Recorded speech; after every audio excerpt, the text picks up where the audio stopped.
That was astonishing. I am maybe the fastest strongman in the world, but I think Bill is the strongest on his feet. Some men are remembered for winning titles. Others are remembered for changing the sport itself. Bill Kazmaier belongs to a very rare category. You made a big mistake, Webster! A man so dominant, so overwhelming, that people still debate whether he was the strongest human being who ever lived. Not just of his era, not just among his competitors, but across all of strength history.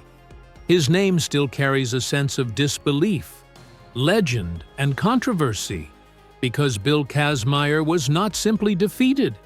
He was removed. Before the fame, before the trophies, before the myths, Bill Kazmaier came from rock bottom. There was nothing glamorous about his beginnings. He was not born into a family of elite athletes or raised with access to world-class training facilities. He grew up in rural Wisconsin, far removed from the bright lights of international competition. Life was simple, hard, and physical.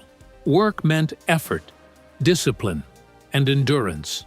Strength was not something to show off. It was something you needed to survive. As a young man, Kazmaier struggled with direction. Like many future champions, he didn't begin his journey as a prodigy destined for greatness. He was searching for purpose, identity, and a way to stand out in a world that did not offer easy opportunities. What he did have, however, was an unusual physical potential. His frame was thick, his limbs powerful, and his mindset stubbornly relentless.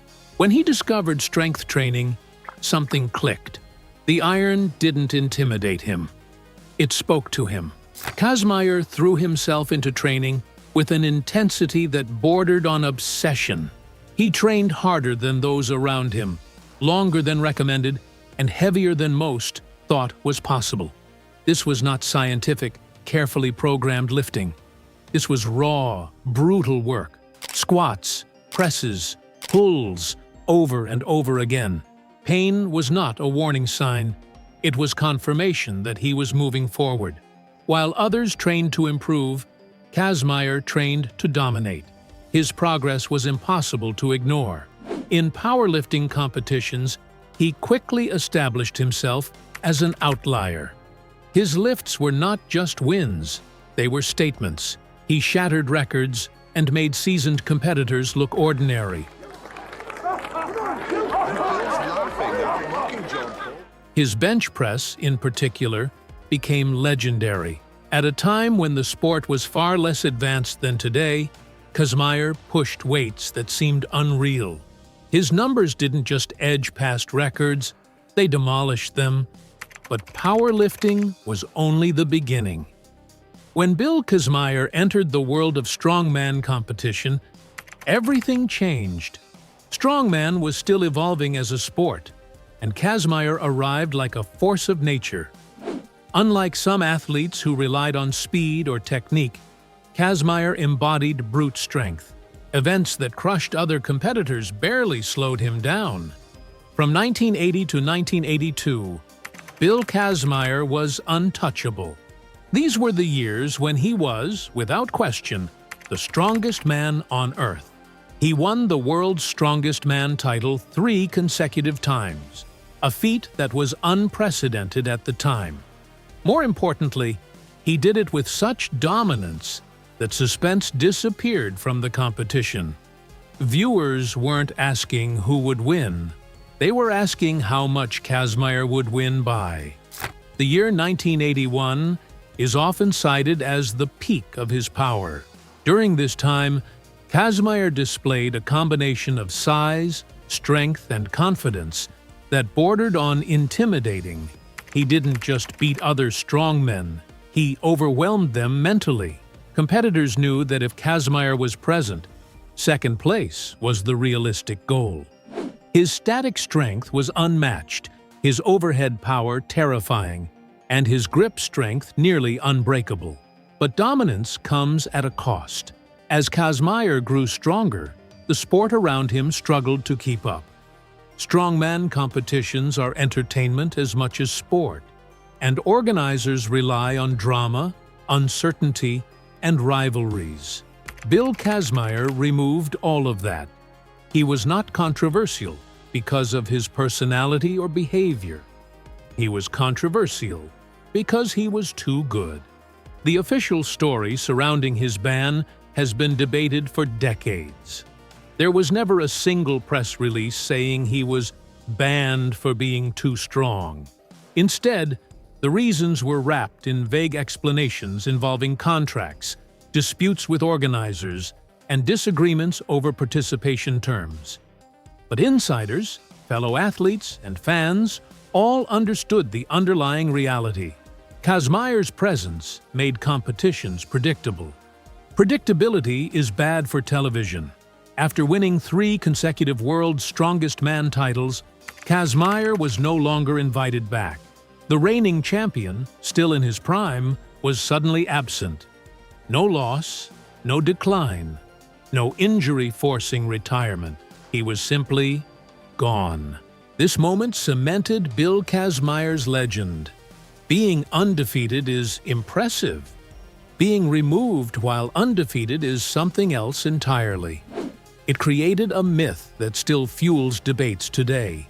Could he have won more titles? Almost certainly. Could anyone have stopped him during that era?